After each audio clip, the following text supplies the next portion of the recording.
श्री कृष्ण के अनुसार आत्मा की शुद्धि का सबसे महत्वपूर्ण पहलू अहंकार का त्याग है। अहंकार ही वह सबसे बड़ा शत्रु है जो आत्मा को उसके वास्तविक स्वरूप से दूर रखता है।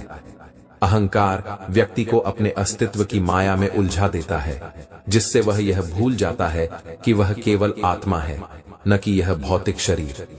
श्री कृष्ण ने अर्जुन को गीता में यह बताया कि जब व्यक्ति अपने अहंकार को त्याग देता है और अपने आप को भगवान के प्रति समर्पित कर देता है, तब उसे आत्म साक्षात्कार होता है। आत्म साक्षात्कार का अर्थ है आत्मा का अपने असली स्वरूप को पहचानना। जब आत्मा अपने आप को शरीर और भौतिक जगत से अलग समझती है, तब उसे परमात्मा के प्रति समर्पण का अनुभव होता है। यही आत्मा की पवित्रता की अवस्था है, जहां अहंकार का कोई स्थान नहीं होता। भगवद गीता के संदेश के अनुसार आत्मा की उन्नति के लिए आध्यात्मिक साधना अत्यंत महत्वपूर्ण है। साधना के बिना आत्मा अपने भीतर की शक्तियों को नहीं पहचान सकती और न ही वह अपनी यात्रा को सही दिशा में ले जा सकती है। श्री कृष्ण ने ध्यान, योग और भक्ति को साधना के महत्वपूर्ण अंग बताया है, जो आत्मा को उसकी दिव्यता तक पहुंचाते हैं। जब व्यक्ति साधना के माध्यम से आत्मशक्ति और आत्म साक्षात्कार का विकास करता है, तब उसकी आत्मा शुद्ध और शक्तिशाली हो जाती है। साधना के बिना आत्मा इस संसार के बंधनों में उलझी ही रहती है और अपने वास्तविक लक्ष्य से दूर हो जाती है। श्री कृष्ण ने गीता में यह स्पष्ट किया कि आत्मा अजर और अमर है। जीवन और मृत्यु केवल शरीर के लिए होते हैं, आत्मा के लिए नहीं। मृत्यु केवल इस शरीर का अंत है, आत्मा का नहीं। आत्मा मृत्यु के बाद भी अपनी यात्रा जारी रखती है और केवल नए शरीर को धारण करती है। श्री कृष्ण के ये उपदेश हमें यह सिखाते हैं कि जीवन का वास्तविक उद्देश्य भौतिक सुख सुविधाओं में नहीं है, बल्कि आत्मा की शुद्धि, मोक्ष की प्राप्ति और परमात्मा से मिलन में है। भगवद गीता के अनुसार आत्मा अजर अमर है। आत्मा का न कोई जन्म है और न ही कोई मृत्यु। यह सत्य मानव जीवन को गहराई से प्रभावित करता है, क्योंकि हमें यह समझना चाहिए कि हमारा यह भौतिक शरीर एक वाहन मात्र है जिसमें आत्मा निवास करती है। जब शरीर नष्ट हो जाता है, आत्मा अमर रहती है और अपनी यात्रा को जारी रखती है। इसका लक्ष्य है परमात्मा से मिलन। भगवान श्री कृष्ण ने गीता में अर्जुन को समझाया कि जैसे व्यक्ति अपने पुराने वस्त्रों को छोड़कर नए वस्त्र धारण करता है, वैसे ही आत्मा भी पुराने शरीर को छोड़कर नया शरीर धारण करती है। यह जीवन का एक चक्र है जो तब तक चलता रहता है जब तक आत्मा अपने अंतिम लक्ष्य अर्थात परमात्मा से मिलन तक नहीं पहुंचती। यही आत्मा की सच्ची यात्रा है और यही उसका अंतिम ध्येय है। जीवन का हर दिन आत्मा की यात्रा का हिस्सा है, परंतु अधिकांश लोग इसे समझने में असमर्थ रहते हैं। श्री कृष्ण ने गीता में यह बताया है कि आत्मा को भौतिक जगत से मुक्त होकर दिव्यता की ओर अग्रसर होना चाहिए। भौतिक बंधनों का अर्थ है लालच, मोह, क्रोध और अहंकार। यह सारे तत्व आत्मा को उसके लक्ष्य से दूर कर देते हैं। आत्मा का परमात्मा से मिलन तभी संभव है जब वह इन बंधनों से मुक्त हो और अपनी वास्तविक स्थिति को पहचान सके। जीवन का हर क्षण एक अवसर है जिसमें हम अपनी आत्मा को परिष्कृत कर सकते हैं। इसके लिए सबसे महत्वपूर्ण है हमारे कर्म। भगवान श्री कृष्ण ने गीता में कर्म योग का सिद्धांत दिया, जिसमें उन्होंने कहा कि आत्मा को अपने कर्मों से मुक्त करना है। कर्म ऐसे होने चाहिए जो निष्काम हो, अर्थात फल की चिंता किए बिना किए जाएं। ऐसे कर्म आत्मा को शुद्ध करते हैं, लेकिन फल की अपेक्षा नहीं करनी चाहिए। यही सिद्धांत आत्मा को उसकी यात्रा के अगले चरण की ओर ले जाता है। जीवन में हर व्यक्ति को कर्म करना चाहिए, परंतु उन कर्मों के परिणाम की इच्छा किए बिना। यह निष्काम कर्म ही आत्मा को मोक्ष तक ले जाते हैं, जहां आत्मा पूर्ण शांति और आनंद प्राप्त करती है। जब आत्मा अपने कर्मों को त्याग कर भगवान के प्रति समर्पित हो जाती है, तब उसे मोक्ष की प्राप्ति होती है। श्री कृष्ण ने गीता में भक्ति को आत्मा और परमात्मा के बीच का सेतु बताया है। भक्ति का अर्थ केवल पूजा अर्चना करना नहीं है, बल्कि यह आत्मा की उस अवस्था को इंगित करता है जहां वह परमात्मा में लीन हो जाती है। जब व्यक्ति भगवान की भक्ति करता है तो उसकी आत्मा धीरे धीरे शुद्ध होती है और उसके भीतर भगवान के प्रति समर्पण और प्रेम की भावना जागृत होती है। श्री कृष्ण ने अर्जुन को बताया कि जब व्यक्ति अपने सारे अहंकार, लोभ और मोह को त्याग कर पूर्ण भक्ति में समर्पित हो जाता है तो उसे मोक्ष की प्राप्ति होती है और वह परमात्मा से मिलन करता है। माया, जो इस संसार की सारी भौतिक वस्तुओं और सुखों का प्रतीक है, आत्मा को उसके वास्तविक उद्देश्य से भटका देती है। भगवान श्री कृष्ण ने गीता में माया को आत्मा की सबसे बड़ी बाधा बताया है। माया का प्रभाव इतना गहरा होता है कि आत्मा अपनी वास्तविकता को भूल जाती है और इस संसार की मोह माया में फंस जाती है। भगवान श्री कृष्ण ने माया से बचने के लिए ध्यान और योग का मार्ग दिखाया है। ध्यान और योग से आत्मा को शांति और सुकून मिलता है, जिससे वह माया के बंधनों से मुक्त हो जाती है। जब आत्मा माया से मुक्त हो जाती है तब उसे अपनी सच्चाई का बोध होता है और वह परमात्मा के निकट जाने के लिए तैयार हो जाती है। ध्यान और योग आत्मा को शुद्ध करने के सर्वोत्तम साधन है। भगवान श्री कृष्ण ने गीता में ध्यान और योग का महत्व बताया है, जो आत्मा को अपने वास्तविक स्वरूप को पहचानने में मदद करता है। जब व्यक्ति ध्यान करता है तो उसकी आत्मा माया के प्रभाव से दूर होकर अपने भीतर की शांति और दिव्यता को अनुभव करती है। आत्मा का परमात्मा से मिलन ही जीवन का सर्वोच्च उद्देश्य है। जब आत्मा और परमात्मा एक हो जाते हैं तो वह अवस्था सर्वोच्च आनंद की होती है। यह वह अवस्था है जहां सभी प्रकार के भौतिक बंधनों से मुक्ति मिल जाती है और आत्मा को असीम शांति का अनुभव होता है। श्री कृष्ण ने गीता में कहा है कि यह मिलन केवल उन्हीं को प्राप्त होता है जो सच्चे अर्थों में भगवान के प्रति समर्पित हैं और जिन्होंने अपने कर्म, भक्ति और ज्ञान के मार्ग पर पूर्ण निष्ठा से चलने का प्रयास किया है। श्री कृष्ण ने अर्जुन को यह स्पष्ट किया था कि केवल कर्म करने से ही आत्मा शुद्ध नहीं होती। हर चीज की नकल की जा सकती है, लेकिन चरित्र और व्यवहार नहीं। अपनी सोच को काबू में रखें, क्योंकि आपकी सोच ही असलियत का रूप लेती है। अगर नीयत अच्छी हो तो नसीब कभी बुरा नहीं होता। वक्त बनाने वाले को थोड़ा वक्त देकर देखो, वह आपका वक्त बदल देगा। दिमाग में विचारों की भीड़ जितनी कम होगी, जिंदगी का सफर उतना ही आसान होगा। जब आप गुस्से में हो तो चुप रहें। चुप्पी केवल शांति नहीं देती, यह आपको ताकत भी देती है। हर सुबह एक नई शुरुआत है, इसे बेकार मत जाने दो। जो बीत गया है उसे छोड़ दो। आज का दिन तुम्हारा है। खुद से प्यार करो, क्योंकि अगर तुम खुद को नहीं समझोगे तो कोई और भी नहीं करेगा। अपने आत्मसम्मान को प्राथमिकता दो। लोग वही देखेंगे जो तुम उन्हें दिखाओगे। गलतियां सब करते हैं, लेकिन उनसे सीखना ही तुम्हें अलग बनाता है। हर असफलता एक सबक है, इसे सीढ़ी बनाओ, बाधा नहीं। दूसरों के लिए हमेशा अच्छा करो, भले ही वे तुम्हारी सराहना न करें। अच्छाई का असर देर से दिखता है, लेकिन वह कभी व्यर्थ नहीं जाता। अपने दिल की सुनो, यह तुम्हें उस जगह ले जाएगा जहां तुम सच में होना चाहते हो। दूसरों की अपेक्षाओं से खुद को मत बांधो। अपनी यात्रा पर ध्यान केंद्रित करो। खुशी बाहरी चीजों में नहीं है, यह तुम्हारे भीतर है, इसे तलाशो। हर दिन खुद को थोड़ा बेहतर बनाने की कोशिश करो। यह छोटा प्रयास बड़ा बदलाव लाएगा। चलने वाले पैरों में कितना फर्क होता है, एक आगे तो एक पीछे, लेकिन न कभी आगे वाले को अभिमान होता है और न ही पीछे वाले का अपमान, क्योंकि उन्हें पता होता है कि कुछ ही समय में स्थिति बदलने वाली है। इसी को जीवन कहते हैं। कल मेरा था, आज तुम्हारा है और कल किसी और का होगा। सोचो, वक्त कभी किसी का हुआ है। यह समय की प्रकृति है, वह कभी रुकता नहीं और किसी के लिए स्थायी नहीं रहता।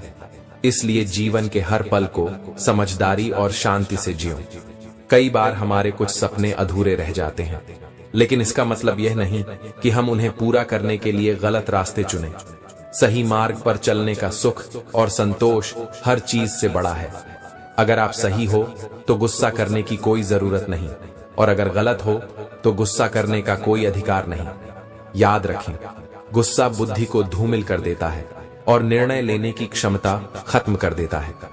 पाप करना गलत है, लेकिन उससे भी बड़ा पाप है पुण्य का अहंकार। जीवन में कई बार किसी को जाने देना उसे रोके रखने से ज्यादा बेहतर होता है। कोई जवाब न देना भी एक प्रभावशाली जवाब होता है, जो अक्सर शब्दों से ज्यादा असर करता है। इसलिए सोच समझकर बोलना और सही समय पर चुप रहना दोनों ही जरूरी हैं। जीवन में मुकाबला ऐसा होना चाहिए कि आपकी हार भी दूसरों की जीत से ज्यादा चर्चित हो। असली ताकत उसी में है जो नुकसान सहने के बाद भी मजबूत बने रहता है, फिर चाहे वह रिश्ता हो या व्यापार। आपकी सफलता का सबसे बड़ा आधार आपका कठिन समय होता है। जैसे सुई की चुभन बेहतरीन पोशाक तैयार करती है, वैसे ही कठिनाइयां जीवन को निखारती हैं। हर चुभने वाली चीज का मकसद बुरा नहीं होता। अगर नियत का असर चेहरे पर दिखने लगे तो हर व्यक्ति नकाब पहनने पर मजबूर हो जाएगा। जीवन के कुछ अध्याय बंद करना जरूरी होता है। जो लोग जाना चाहते हैं उन्हें जाने दो। जबरदस्ती किसी को पकड़ कर रखना न अपने लिए अच्छा है न उनके लिए। जो कुछ हमारे पास है वह हमारे लिए पर्याप्त है। ईश्वर ने हमें जो दिया है वही सही है। सच्चा संयम, सदाचार, स्नेह और सेवा सत्संग से ही आते हैं। यह जीवन का सबसे बड़ा गुण है। श्री कृष्ण कहते हैं, दुख और सुख को समान समझने वाले व्यक्ति ही सच्चे धैर्यवान होते हैं। इस धैर्य को अपनाकर हम हर कठिनाई का सामना कर सकते हैं। अंधा प्यार कभी भी सही नहीं होता। यह न हमें आगे बढ़ने देता है, न ही आत्मसम्मान बनाए रखने देता है। खुद को इतना मजबूत बनाओ कि किसी के एहसान की जरूरत न पड़े। अर्जुन बनना आसान है जब जीत निश्चित हो, लेकिन अभिमन्यु बनने के लिए साहस चाहिए जब मृत्यु सामने हो। लोगों को प्रभावित करने के लिए मत भागो, खुद को बेहतर बनाओ, लोग खुद प्रभावित हो जाएंगे। जीवन में जीतना चाहते हो तो बल से ज्यादा बुद्धि का इस्तेमाल करो। बल लड़ना सिखाता है, लेकिन बुद्धि जीतना। अगर आपके बारे में लोग पीठ पीछे बात करते हैं तो घबराने की जरूरत नहीं। चर्चा हमेशा उनकी होती है जिनमें कुछ खास बात होती है। शब्दों में बड़ी ताकत होती है। वे किसी का जीवन संवार सकते हैं, तोड़ सकते हैं और दुख बढ़ा सकते हैं। इसीलिए अपने शब्दों का सोच समझकर उपयोग करो। जब जीवन दूसरा मौका दे तो पुरानी गलतियों को दोहराने की गलती मत करना। वक्त और किस्मत पर कभी घमंड मत करो, क्योंकि सुबह उनकी भी होती है जिनकी रातें बुरी होती हैं। रिश्ते चाहे कोई भी हों, उनका पासवर्ड विश्वास होता है। जिस इंसान को सबका हो जाने की आदत हो वह किसी एक का नहीं हो सकता। अच्छे इंसान अक्सर सबको अच्छा समझ लेते हैं और यही उनकी सबसे बड़ी कमजोरी बन जाती है। दिल दुखाने वाली बातें मत कहो, क्योंकि वक्त बीत जाता है, लेकिन बातें हमेशा याद रहती हैं। खुश रहने की आदत डालो। जिंदगी में वही लोग खुश रहते हैं जिन्होंने अकेले रहने की कला सीख ली हो। दोस्ती में अमीरी या गरीबी मायने नहीं रखती। मायने यह रखता है कि जब वक्त बुरा हो तो दोस्त तुम्हारे साथ खड़ा हो। रिश्तों को समझने की कोशिश करो। प्यार से समझाई गई बात ज्यादा असर करती है, बजाय डांट या गुस्से के। जो वाकई समझदार होते हैं वे ज्यादा बोलते नहीं। वे खामोशी से अपने जीवन की समस्याओं का हल ढूंढते हैं और यही खामोशी उनकी सबसे बड़ी ताकत होती है। जीवन हमें वहां चोट पहुंचाता है जहां से हमें उम्मीद होती है, लेकिन याद रखो, हर चोट तुम्हें मजबूत बनाती है। जब तक किसी काम को पूरा ना कर लो तब तक वह असंभव लगता है। सफलता उन्हें ही मिलती है जो अपने रास्ते से कभी भटकते नहीं। मिट्टी का मटका और परिवार की कीमत उसे पता होती है जो इन्हें बनाता है। इन्हें तोड़ने वाले इसका मूल्य नहीं जानते। अपने रिश्तों की कद्र करो, क्योंकि यही तुम्हारी असली संपत्ति है। शब्दों में बड़ी ताकत होती है। वे किसी का जीवन संवार सकते हैं, तोड़ सकते हैं और दुख बढ़ा सकते हैं। इसलिए अपने शब्दों का सोच समझकर उपयोग करो। जब जीवन दूसरा मौका दे तो पुरानी गलतियों को दोहराने की गलती मत करना। वक्त और किस्मत पर कभी घमंड मत करो, क्योंकि सुबह उनकी भी होती है जिनकी रातें बुरी होती हैं। रिश्ते चाहे कोई भी हो, उनका पासवर्ड विश्वास होता है। जिस इंसान को सबका हो जाने की आदत हो वह किसी एक का नहीं हो सकता। अच्छे इंसान अक्सर सबको अच्छा समझ लेते हैं और यही उनकी सबसे बड़ी कमजोरी बन जाती है। दिल दुखाने वाली बातें मत कहो, क्योंकि वक्त बीत जाता है, लेकिन बातें हमेशा याद रहती हैं। खुश रहने की आदत डालो। जिंदगी में वही लोग खुश रहते हैं जिन्होंने अकेले रहने की कला सीख ली हो। दोस्ती में अमीरी या गरीबी मायने नहीं रखती। मायने यह रखता है कि जब वक्त बुरा हो तो दोस्त तुम्हारे साथ खड़ा हो। रिश्तों को समझने की कोशिश करो। प्यार से समझाई गई बात ज्यादा असर करती है, बजाय डांट या गुस्से के। श्री कृष्ण हमेशा तुम्हारे साथ हैं। उनके मार्गदर्शन में अपने जीवन की दिशा तय करो। संघर्ष करते रहो, क्योंकि सफलता तुम्हारे ही कदम चूमेगी। हम हमेशा दूसरों की परवाह करते हैं और पीछे रह जाते हैं। थोड़ा भरोसा वक्त पर भी किया करो, क्योंकि यह अच्छे से अच्छे चेहरे को बेनकाब कर देता है। पैसा किसी की हैसियत बदल सकता है, लेकिन उसकी औकात कभी नहीं। दुआ में याद रखने के जमाने चले गए, अब लोग चुगलियों में याद रखते हैं। आनंद वहां नहीं मिलता जहां धन मिलता है, बल्कि वहां मिलता है जहां दिल मिलता है। जिंदगी में कितने ही दर्द ऐसे होते हैं जिन्हें हम सिर दर्द का नाम देते हैं। आपसे सीखने वाले लोग भी आपसे आगे निकल जाएंगे। जिंदगी में खुलकर जीना चाहते हो तो कभी किसी पर निर्भर मत रहो। सवाल अहंकार का नहीं, इज्जत का है। जो अपनी जिंदगी में खुद कुछ नहीं कर पाता, वह अक्सर दूसरों की बुराई करके खुश होता है। कुछ लोगों के लिए तुम कभी अच्छे नहीं बन पाओगे, चाहे उनके लिए कितना भी अच्छा कर लो। शरीफ वही है जिसकी हरकतें कोई नहीं जानता। वक्त इंसान को सफल नहीं बनाता, बल्कि समय का सही इस्तेमाल इंसान को सफल बनाता है। दुनिया में सबसे खुश वही लोग रहते हैं जो जान चुके हैं कि किसी से कोई उम्मीद नहीं करनी चाहिए और किसी को भी अपना नहीं समझना चाहिए। बुरा समझने का कोई मतलब नहीं है। बुरे तो हम हैं जो हर किसी को अच्छा समझ लेते हैं। अब हम बस खुद को मानते हैं, क्योंकि दुनिया को अब अच्छी तरह पहचान चुके हैं। जिंदगी में इतना व्यस्त हो जाओ कि टाइम देखने का भी समय न मिले, तब समझ लेना कि आप कुछ बड़ा कर रहे हो। रिश्ता मजबूत होना चाहिए, मजबूर नहीं। जब आपको एहसास हो जाए कि आप किसी की जिंदगी में सिवाय बोझ के और कुछ नहीं है, तो चुपचाप उनकी जिंदगी से निकल जाना चाहिए।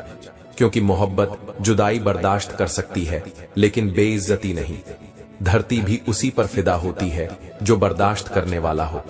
आजकल कुछ रिश्तों को निभाने के लिए लोग पूरी ईमानदारी से बेईमानी करते हैं।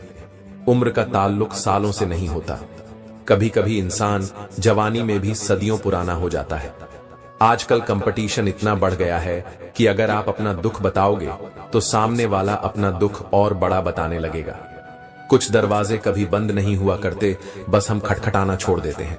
भक्ति और विश्वास इतना करो कि संकट आप पर हो और चिंता भगवान को। आजकल इंसान के पास ईमेल है, लेकिन इंसान का इंसान से कोई मेल नहीं है। अपना दिल और भरोसा किसी को मत देना, नहीं तो लोग इसे तोड़कर ही वापस देते हैं। रिश्ता उससे ही बनाना जो जानता हो कि उसे निभाना कैसे है। कभी अनुचित समय आ जाए तो दुखी मत होना। कभी कभी बुरा अवसर आपको भले इंसान से मिलवाने के लिए आता है। उन लोगों से दूरियां ही ठीक हैं जिन्होंने नजदीकियों की कभी कद्र नहीं की। मनुष्य बूढ़ा तब नहीं होता जब उसकी शारीरिक क्षमता कम हो जाती है। वह बूढ़ा तब होता है जब वह नए लक्ष्यों को साधने की इच्छा त्याग देता है। जीवन तब समाप्त नहीं होता जब सांसें थम जाती हैं। जीवन तब समाप्त होता है जब जीने की आशा समाप्त हो जाती है। मन के हारे हार है, मन के जीते जीत। इस वाक्य को स्मरण रखिए। जीवन कोई साधारण द्वंद्व नहीं है, यह एक महायुद्ध है। इसमें वही विजयी होता है जो कठिनाई से लड़ता है, गिरकर भी उठने का साहस रखता है। जब एक पक्षी अपने घोंसले की नींव का पहला तिनका रखता है तो वह तिनका हवा से कई बार उड़ जाता है, लेकिन यदि वह पक्षी हार मानकर अपना प्रयास छोड़ दे तो वह कभी भी अपना घोंसला नहीं बना पाएगा। जीवन में कुछ बड़ा पाना है तो बार बार प्रयास करने की आवश्यकता होती है। जब सूर्य ढलता है तो प्रकाश का अंत नहीं होता। अगले दिन सूर्य फिर से उदय होता है और अंधकार पर विजय प्राप्त करता है। इसी तरह जो थकते नहीं, जो गिरकर फिर से उठ खड़े होते हैं, जो बार बार प्रयास करते हैं, विजय उन्हीं को मिलती है। श्री कृष्ण कहते हैं, जैसे हृदय में प्रेम, ईर्ष्या, शत्रुता और अन्य भाव वास करते हैं, उसी प्रकार हृदय में भय भी वास करता है।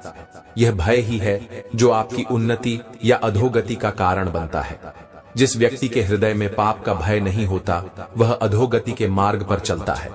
वहीं जिसके हृदय में यह पाप कर्म का भय होता है, वह सदैव पुण्य और उन्नति के मार्ग पर चलता है। इसीलिए भय को बुरा मत समझिए। भय स्वयं में बुरा नहीं है। यह महत्वपूर्ण है कि आपको किस बात का भय है।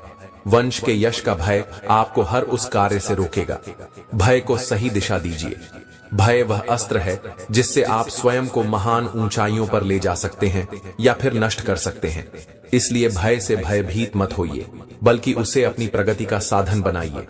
भय को देखने का आपका दृष्टिकोण ही यह तय करता है कि यह आपको सफलता देगा या असफलता।